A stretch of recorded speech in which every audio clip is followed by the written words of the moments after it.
Salut tout le monde, j'espère que vous allez bien. Bienvenue à une autre capsule Crypto-Crypteur. Aujourd'hui, on a quand même beaucoup de nouvelles.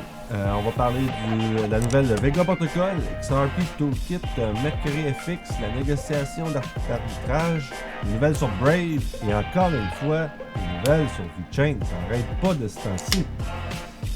Fait qu'on commence ça. Et direct là.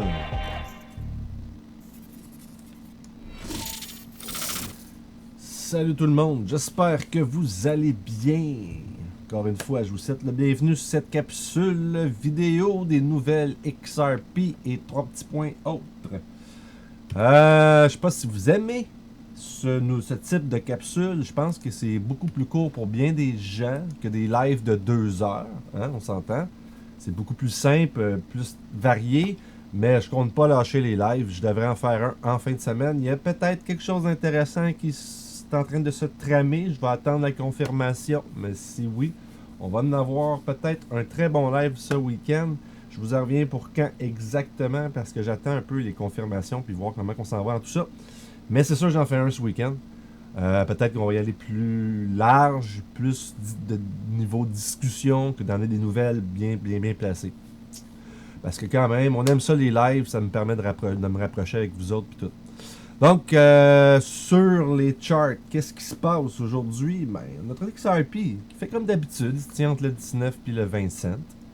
Même si on a eu une drop la semaine passée. Quand même, hein, 17,7. Sinon, qu'est-ce qui se passe? VeChain, de ce temps-ci, VeChain est assez fort, hein, on s'entend. Donc, on a toujours remonté, on a fermé hier, on a été topé sur cette résistance-là ici. Mais on est quand même au-dessus du support, c'est ce qui est bien. On a percé la résistance qu'on tenait depuis la drop du mois de mars. Donc, c'est positif. On se tient dans les 0.0055 cents avec VeChain. Et pour ceux qui aiment Stellar aussi est comme un peu XRP. Il se tient dans les mêmes ranges. Ça fait qu'on a quand même eu une baisse dernièrement. On est revenu à peu près dans les mêmes eaux. Link, que vous savez, j'aime quand même, j'apprécie beaucoup. Encore une fois, lui aussi, il fait toujours dans les mêmes eaux. On n'a pas changé sur ce côté-là. Basic Intention Token. Lui, il continue à grandir tranquillement. Dernièrement, il se tient dans les mêmes eaux. N'oubliez pas, là, je suis dans une charte de la journée. Donc, on est quand même depuis le début mai dans les mêmes eaux, encore une fois, dans le 0.20 cents, 20.7 cents. Et mon petit dernier que je suis de près, 0x, qui lui a eu un bon boost. Et on reste dans la zone... on est comme sur le bord de sortir de la zone support, qui est aussi peut-être une zone de résistance en même temps. C'est un peu plate pour ça, mais bon, on va voir ce qui va se passer. Il a quand même monté jusqu'à 50 cents le 8 mai, le 8 mai et le 9 mai, on est monté dans ces prix-là. Et Ethereum, qui a eu quand même une belle hausse hier. Une petite hausse qu'on est rendu à 2,20. 220$ US pour ça. Sur Utility Scan, ben c'est bien, on voit que les graphiques vont chercher toujours plus haut. C'est bien. Le couloir US-Mexico, toujours le meilleur. L'euro qui prend la deuxième position depuis un bout. Après ça, on a les Philippines, pas les Philippines, l'Australie USD et l'Australie USD Philippines. Donc, c'est super. J'aime bien voir ce couloir de l'euro-là prendre beaucoup d'expansion. C'est bien. C'est un gros couloir, l'Europe et les États-Unis. Je pense que c'est un gros couloir. Donc, première nouvelle. Faites attention, les scams de XRP se répètent de plus en plus. On a ici Panda Ripple XRP qui est à Ripple Panda XRP. Il y en a une couple qui share. On en a quand même 1, 2, 3, 4, 5, 6, 7. Vite de même. Fait que faites-vous pas avoir. Hein? On fait attention. Il n'y a rien de gratuit dans ce monde. La seule chose que je sais qui est legit, que vous avez des XRP gratuitement, c'est si vous ouvrez un compte chez SBI puis vous en avez 50. Hein? On vous dit pas qu'on va vous en dropper une multitude. SBI, qui est quand même investisseur chez Ripple et R3, donc c'est legit. Mais à part ça, faites attention au scam, il n'y a rien de gratuit dans la vie. Si on passe ce principe-là, déjà là, ça nous réveille assez rapidement. L'autre nouvelle qui nous vient de Ripple, félicitations à notre vice-présidente, directeur du marketing, Monica Long, pour avoir été nommée parmi San Francisco Business Times les femmes les plus influentes en affaires. Donc, une petite nouvelle rapide, un petit clin d'œil, parce que je ne sais pas si vous avez remarqué, dans le monde, il y a beaucoup plus de femmes. Et je pense pas que c'est une mauvaise chose, au contraire. Mais si on regarde Christine Lagarde, si on regarde l'autre, la nouvelle à l'IMF, Angela Merkel, il y a plein de gens, il y a plein de femmes qui rentrent en politique, en business, et je pense que ça donne un petit côté peut-être plus humain à toute la chose. Mais bon, let's go, on est content, on continue. Celui-là ici, Mercury, elle nous vient de, ben celle-là, elle a été tweetée un peu partout, mais celle-là je l'ai pris de Crypto Associate, Associate Crypto. Mercury FX, un client d'on-demand liquidity de Ripple, confirme l'utilisation de ODL et tease des nouvelles passionnantes. Donc, Mercury FX, un client d'ODL Ripple, confirme son utilisation d'ODL et taquine les nouvelles passionnantes. Le partenaire Ripple ODL Mercury FX confirme l'utilisation des services Ripple On-Demand Liquidity. Mercury taquine également avec quelques nouvelles passionnantes. Mais ça, je comprends pas exactement ce qu'on veut nous dire par ça ici. Et bien sûr, voyons comment ils nous disent ça. Les zones de volume, c'est Ripple. Attendez, les volumes grandissent avec le On-Demand Liquidity qu'on a vu bien sûr avec le couloir Europe qui a été meilleur que prévu à son ouverture. Mercury FX, spécialiste mondial des devises et partenaire Ripple On-Demand Liquidity, a confirmé son utilisation de la plateforme On-Demand de Ripple. Mercury FX est une entreprise mondiale avec des bureaux à Londres, Hong Kong et en Afrique du Sud. L'entreprise se concentre sur les entreprises et les clients à transactions élevées. L'entreprise est devenue un client RippleNet en novembre et de l'année dernière dans le but de combler l'écart dans les paiements transfrontaliers en utilisant des solutions de transfert de fonds presque instantanées et rentables de RippleNet. Mercury FX était lourd de délais de traitement et des transactions et des frais exorbitants lors de l'utilisation de solutions de paiement traditionnelles. Donc, mais pour vraiment grandir, nous voulions cibler tous ceux qui ont besoin de paiements transfrontaliers. Les technologies perturbatrices comme la blockchain ne surviennent pas trop souvent. Des fois, les traductions c'est comme ça. Lorsque nous avons découvert que Ripple pouvait nous aider à régler les paiements 100 fois plus rapidement et à une fraction du coût, cela a changé la donne. Et après ça, il nous parle de l'augmentation de l'utilisation de Ripple dans le couloir, de XRP dans le couloir européen, qu'on sait à peu près tout maintenant en ce jour-ci. Prochaine nouvelle, ça nous vient de Backup Bradley, Investment Perspective. Vous savez, je le suis quand même de près. Je trouve qu'il y a toujours des bonnes nouvelles, c'est bien expliqué. Il n'y a personne qui est pro dans le domaine. Moi, je ne suis pas pro. Tout ce que je dis, prenez pas ça pour de l'argent. Faites vos recherches. Vous êtes les meilleurs positionnés pour faire vos propres décisions et, bien sûr, les accepter ainsi. Mais il nous a tweeté cet article-là. Ripple Xpring confirme un investissement dans le protocole Vega. Plateforme ajoutant XRP comme garantie. Donc, l'un des principaux systèmes de paiement blockchain au monde, Ripple, a fait beaucoup de nouvelles ces derniers temps. L'initiative Xpring de Ripple a annoncé aujourd'hui un investissement dans le protocole Vega, qui est essentiellement un protocole de création et de négociation de produits dérivés sur un réseau décentralisé. Moi, je trouve que c'est une belle nouvelle. Le communiqué officiel rédigé par la directrice de Xpring, Vanessa Pestrito, a déclaré: la finance décentralisée innove sur l'accès au marché pour le commerce. Les prêts la création de marchés et plus encore. L'industrie des finances décentralisées dans son ensemble a le potentiel de réaliser une économie plus efficace pour tous les participants. Ce n'est que le début pour DeFi et le marché de la décentralisation des infrastructures pour les nouvelles applications et les nouveaux cas d'utilisation se développent.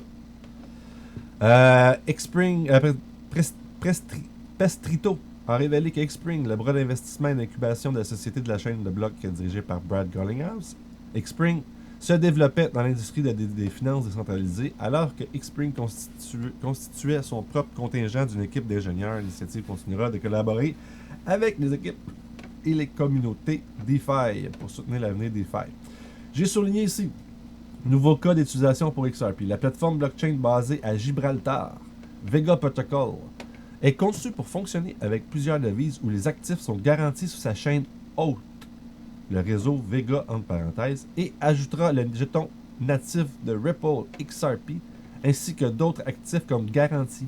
Selon le blog, malgré le fait que la première étape de Vega sera de soutenir l'intégration avec Ethereum pour permettre au jeton Ether et ERC20 d'être utilisé comme garantie, la conception permettra au réseau de Vega d'interagir avec d'autres actifs et réseaux. Bien sûr, on garde dans la tête que Ethereum a beaucoup de vent dans les voiles, eux aussi, de ce temps-ci. Pestrito a en outre fait allusion. La prémisse de la garantie d'actifs pour fonctionner dans un environnement interopérable était très attrayante, alors que nous explorons de nouveaux cas d'utilisation pour XRP et l'avenir de la finance décentralisée. La vision de Vega de créer un réseau ouvert et décentralisé permettra la liberté de négocier et de prendre les marchés des capitaux largement disponibles. Donc, une autre belle nouvelle. On passe à la prochaine. Celle-là nous vient de James Rule XRP at Rule XRP. Tradez sur le XRP Ledger. Soyez votre propre banque. Envoyez des paiements. Créez des dépôts fiduciaires. Échangez des actifs cryptographiques et des devises traditionnelles peer-to-peer sur le XRP Ledger. Donc, il nous annonce ici le XRP Toolkit. Donc, le XRP Toolkit, mais qu'est-ce que c'est? Envoyer des paiements, créer des dépôts fiduciaires, échanger, c'est sécurisé, facile et compétitif. Là, j'ai pas poussé mes recherches, mais j'ai l'impression que ça fonctionne sur le système de Ledger Nano, ce qui est pas mauvais. Et bien sûr, avec l'application de Zoom App. Et là, j'ai été chercher ici. Il faut que je le traduise comme ça. XRP Toolkit est une interface côté client qui vous aide à interagir avec l'XRP Ledger et son échange décentralisé sur le grand livre. Il a été créé par Towo Labs pour faciliter la gestion sécurisée des crypto-actifs. Vous pouvez utiliser la boîte à outils XRP pour envoyer et recevoir des paiements, créer des encaissements ou échanger une large sélection d'actifs. Vous avez la liberté de choisir entre des portefeuilles mobiles pratiques et des portefeuilles matériels ultra sécurisés et vous avez toujours le contrôle total de vos propres actifs. Donc, c'est pour ça qu'ici, je crois que ça fonctionne sur le Ledger Nano, puis ça serait vraiment excellent. C'est des portefeuilles matériels ultra sécurisés. Sur XRP Toolkit, les transferts sont peer-to-peer et vous échangez directement avec d'autres traders. Il n'y a personne au milieu. Prochaine nouvelle nous vient de Ripple. En période de tension sur les marchés, l'analyse montre que les utilisateurs XRP pour des opérations d'arbitrage instantané à faible coût. Ripple explique pourquoi. Pour ceux qui ne connaissent pas, qu'est-ce que c'est l'arbitrage? C'est quand même assez simple. Admettons que je suis sur Binance et je suis sur CoinField. Pas CoinField, disons Coinbase. Tout le monde connaît Coinbase, tout le monde connaît Binance. Si le XRP sur Binance est à, mettons, 20 cents et que sur Coinbase, il est à 20.2. Mais souvent, les gens, ce qu'ils vont faire, c'est qu'ils vont acheter sur Coinbase, pas sur Coinbase, sur Binance à 20 cents. Ils vont le transférer sur Coinbase, ils vont le revendre à 20.2 cents et faire un profit. C'est pas nécessairement des énormes profits, c'est, j'imagine, à peu près 1%, 2% maximum. Mais il y a beaucoup de gens qui font ça. Il y a des bots, des programmes automatiques qui le font automatiquement.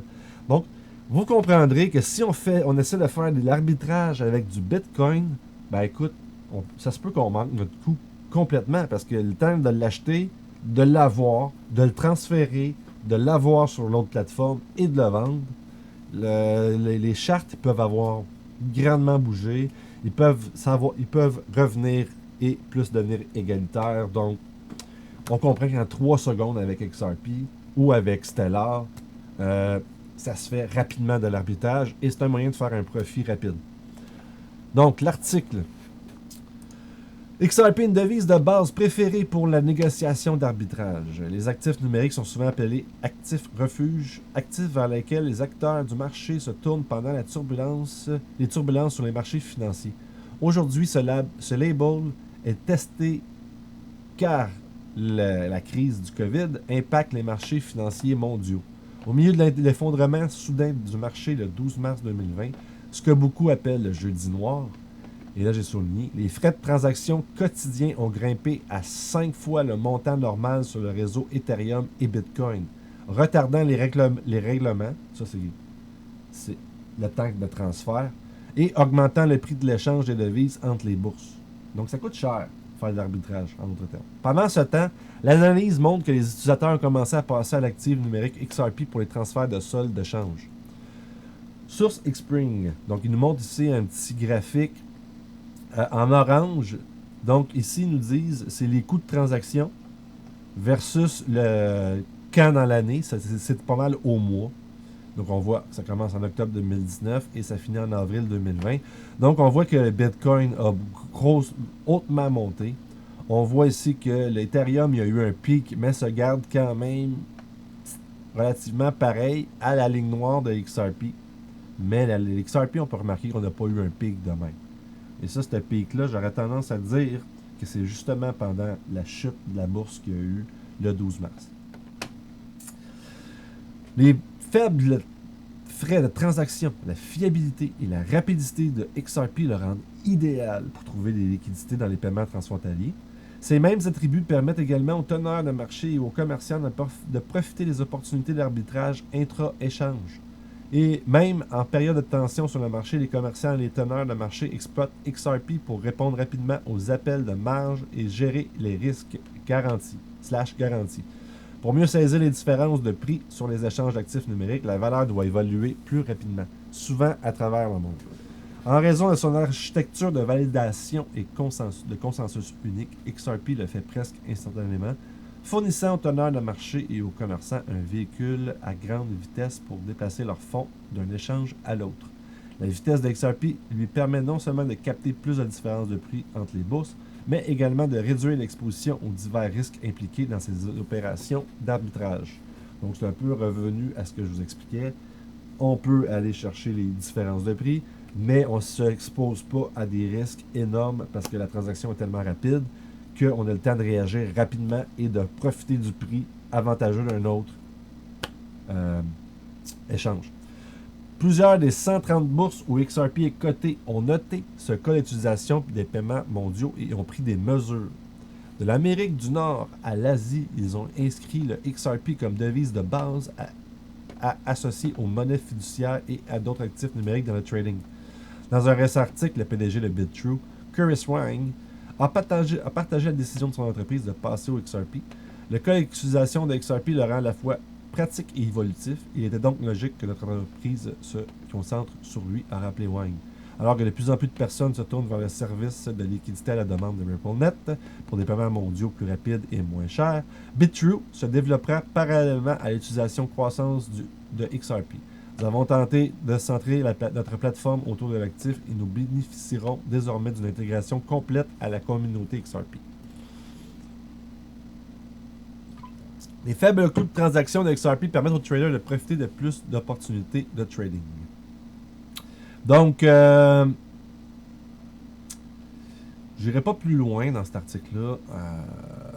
C'est quand même... on se répète un peu, je pense. C'est juste qu'il voulait souligner que l'arbitrage devient de plus en plus populaire avec XRP. Prochaine nouvelle. Et là, on tombe dans la VeChain, parce qu'il y a encore, ça n'arrête pas.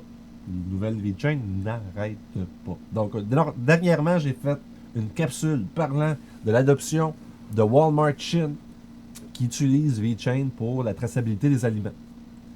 Donc ici, on a un beau petit tweet qui est intéressant à regarder. Donc, une semaine plus tard, ça nous vient de Boost Yota at crypto_Lexus. Une semaine plus tard, deuxième mise à jour sur VeChain, sur les contrats VeChain qui traitent des tonnes de produits et produits agricoles pour les magasins Walmart en Chine. Nouvel enregistrement de la clause 95-311 aujourd'hui. Ça, je comprends moins l'histoire des clauses, mais c'est des contrats dans le fond, je pense, en grosso modo. La tendance semble certainement solide. Donc ici, il nous montre une photo des transactions que Walmart fait. Et si vous regardez ici sur le temps, c'est quand même tranquille, mais depuis le début mai, il y a eu énormément de transactions faites par Walmart. Si on regarde, on part de 0 à 25 000 ici. Donc, on pourrait dire, grosso modo, on se tenait dans les 10 000. Avec des pics à 25 000. Là, on parle minimum 50 jusqu'à 75 et presque à 100 000. On pourrait dire 90 à peu près ici. Après ça, il nous montre un autre ici. Ça, c'était une semaine avant, dans les premières fois qu'ils avaient remarqué les hausses. Et voilà, on a notre pic. Ça, donc, en 2 semaines, on voit très très bien que les transactions ont augmenté sur le VeChain. Je pense que c'est le VeChain Tour. Si vous ne connaissez pas c'est quoi le VeChain, le VeTour. Le VeTour, c'est un peu ce que vous faites en gardant. Vous avez des VeChain, vous les gardez sur votre ledger, vous faites des VeTour. Mais techniquement, vous ne le gardez pas sur votre ledger, vous allez passer par le portefeuille VeChain qui supporte le ledger. Mais vu que vous passez par le portefeuille VeChain, ils vont automatiquement vous donner des VeTour. Les VeTour sont là pour payer les transactions. En d'autres termes, payer, je l'avais déjà expliqué, mais du moment qu'un produit part de la ferme, admettons, il se ramasse sur les tablettes, à chaque fois qu'il passe une étape critique, on peut payer avec des VeChain, mais en général, les compagnies vont utiliser VeTour, donc ils vont garder des VeChain, ils vont pas les vendre, pour pouvoir faire du VeTour, pour pouvoir payer ces transactions-là. Donc, à quelque part, c'est bien pour le prix de VeChain que ces grosses entreprises-là en gardent et ne les vendent pas. Donc, une bonne nouvelle, comme je disais encore une fois, de VeChain. Ça l'arrête pas. Je vois des tweets passer. Ils nous disent que présentement, c'est rien qu'est-ce qu'on voit. C'est comme on pourrait dire la pointe de l'iceberg. Beaucoup de grosses nouvelles s'en viennent. Avec le prix de VeChain qui est à moins d'une demi-cent à peu près. Moi, je pense que ça vaut peut-être la peine que vous fassiez des petites études sur le produit et aller en acheter. J'ai fait beaucoup de capsules de VeChain. J'ai une playlist de VeChain. Je vous invite à aller la voir, vous renseigner.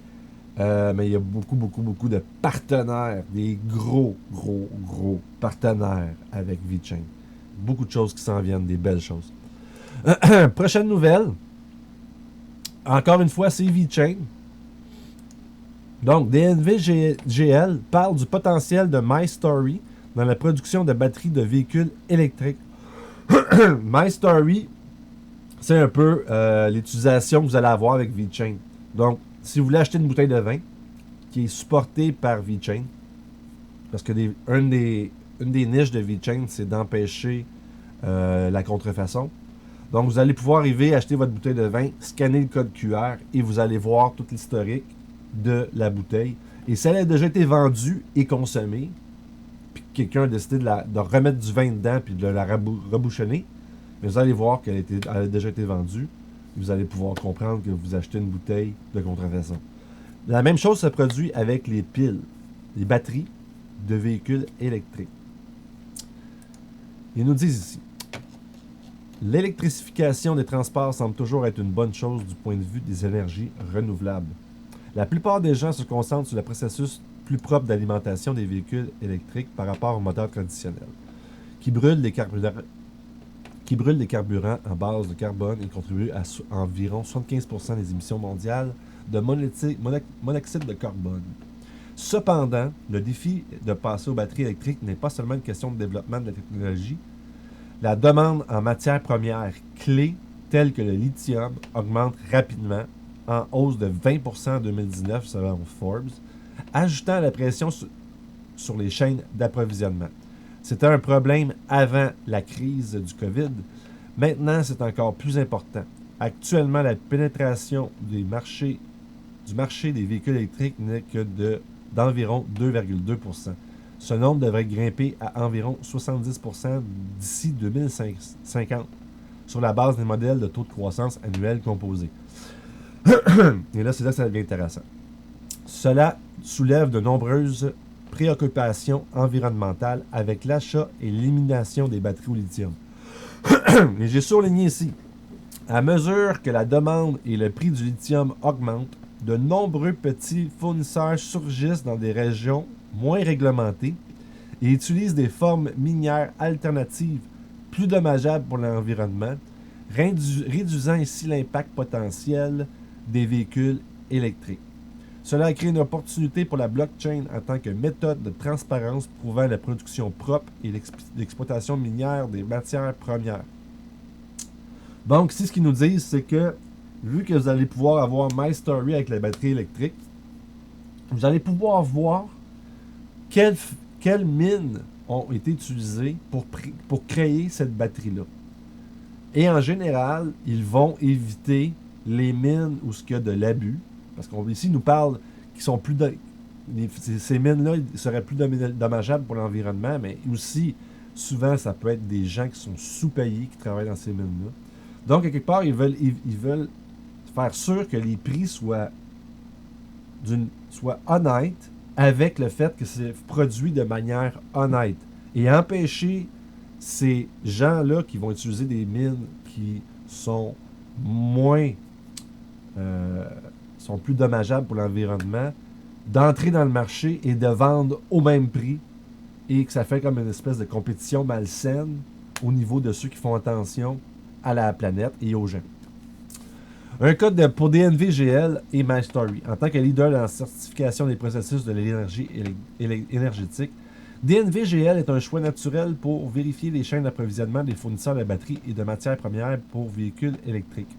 Eric Dugstad de DNVGL Energy Advisory pour la région nordique et baltique en a parlé dans un article publié sur le compte de WeChat officiel de DNVGL Energy. L'article intitulé « Quel sera l'impact de la montée de l'industrie des véhicules électriques sur notre réseau » a reconnu qu'il existe des droits de l'homme et des considérations environnementales concernant la source des matériaux de batterie. Dugstad a suggéré que MyStory de DNVGL serait l'outil parfait pour les fabricants de batteries cherchant à fournir aux clients et aux consommateurs finaux une vérification que ces véhicules respectueux de l'environnement étaient réellement produits d'une manière respectueuse de l'environnement. Pour de nombreux acheteurs, le passage à un véhicule électrique a pour seul objectif de réduire leur empreinte de carbone et en avoir la preuve sur la blockchain publique est un excellent moyen de gagner la confiance à cet égard.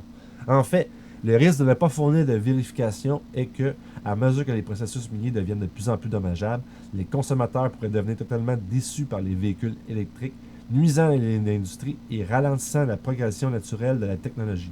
MyStory résout ce problème en téléchargeant d'abord les données clés de la chaîne d'approvisionnement sur la blockchain publique de VeChain. DNVGL fournissant une vérification que le processus a été effectué correctement et sans falsification humaine. Et ça me fait penser aussi à une autre histoire que j'avais vue. Il y a des produits de plastique recyclé que les gens vont chercher dans les océans pour les recycler directement.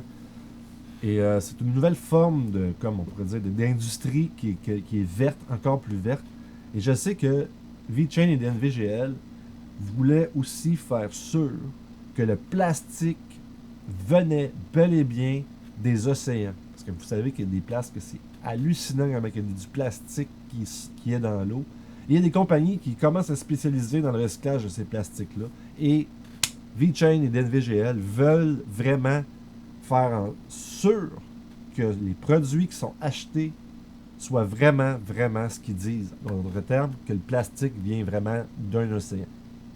Super. Moi, j'adore. Il y a plein de belles choses qui s'en viennent pour VeChain. Je dirais peut-être le cas que j'aime un petit peu moins, c'est le fait qu'ils sont officiellement avec le gouvernement chinois. Mais point de vue investissement, c'est vraiment très, très, très bon. Et si à quelque part, ça peut améliorer la manière que le gouvernement chinois fonctionne, ça serait pas mauvais. Mais il faut dire que là, avec ce qui se passe, qu'ils ont carrément enlevé tous les droits des gens qui sont à Hong Kong, ça, c'est plate de leur part. Surtout que il faut pas oublier hein, qu'avant la crise, Hong Kong était dans les rues pour revendiquer leurs droits. Et la crise est arrivée et ça les a toutes foutus chez eux. Et le virus vient quand même de la Chine.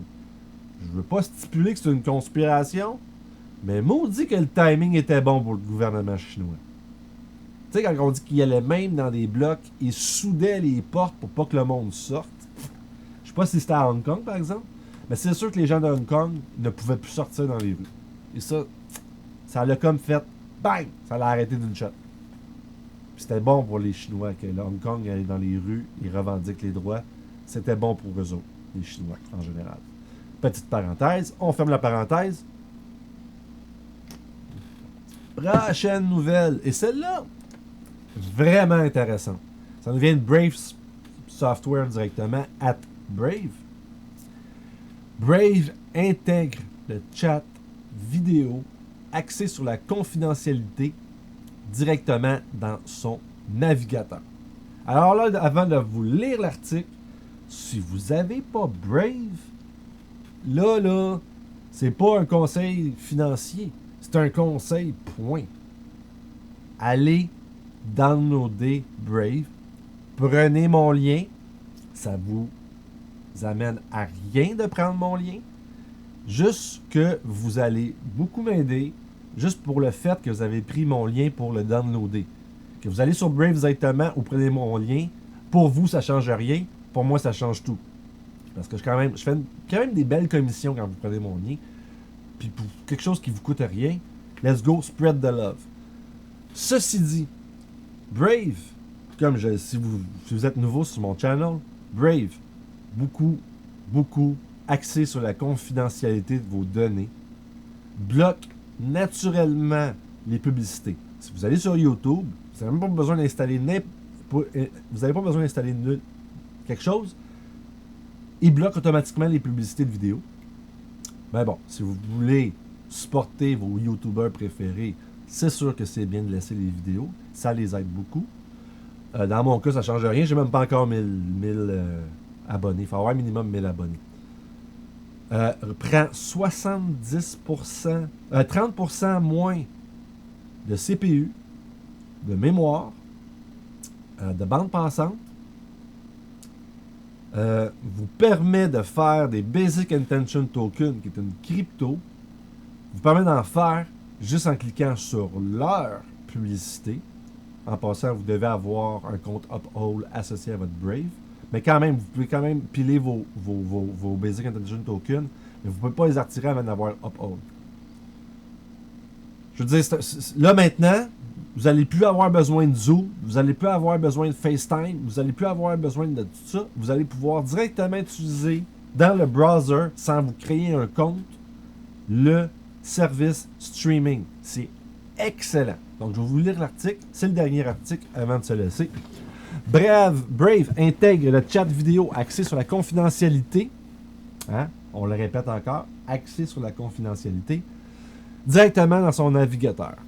Inviter d'autres personnes à une vidéoconférence est aussi simple que de partager une adresse web si Brave est déjà installé. Donc, on y va. Brave, un navigateur axé sur la confidentialité, ajoute une fonctionnalité de vidéoconférence appelée Brave Together. Donc, Brave ensemble. Pour concurrencer les services comme Zoom, Microsoft Teams et Google Meet. Le test de la nouvelle fonctionnalité a commencé pendant une période chaude pour le chat vidéo, alors que la pandémie de coronavirus pousse les communications professionnelles et personnelles en ligne.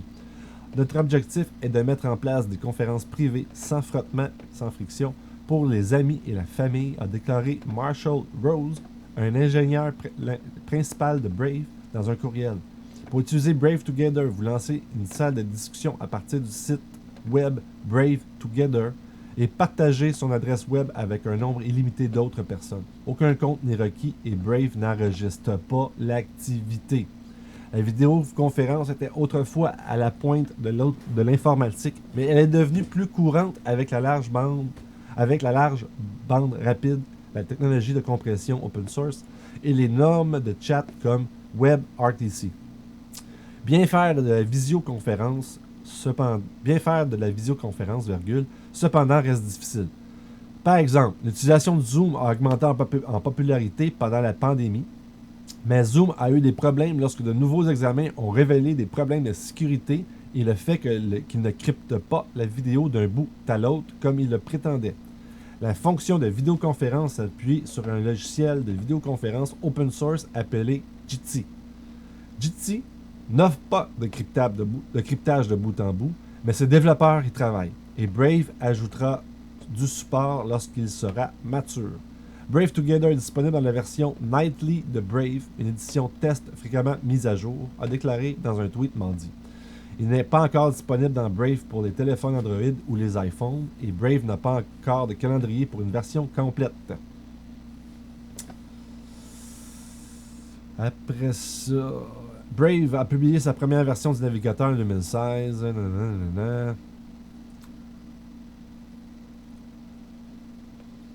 Les avantages de Brave Together incluent la commodité et la sécurité, a expliqué Rose. Et partager une adresse de site web pour lancer un chat de vidéo est facile.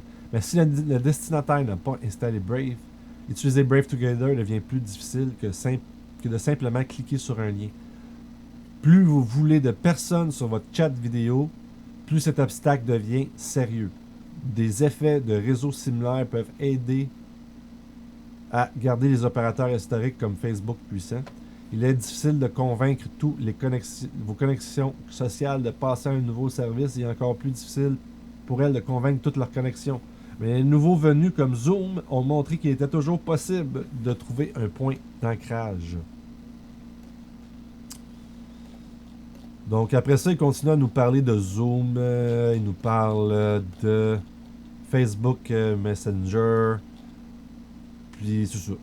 Mais en gros, ça peut devenir une fonctionnalité. Donc, en d'autres termes, si vous voulez participer maintenant à un live avec moi et que vous avez Brave Browser, dans un éventuel développement, dans un futur prochain, on va pouvoir le faire juste en se partageant une adresse web.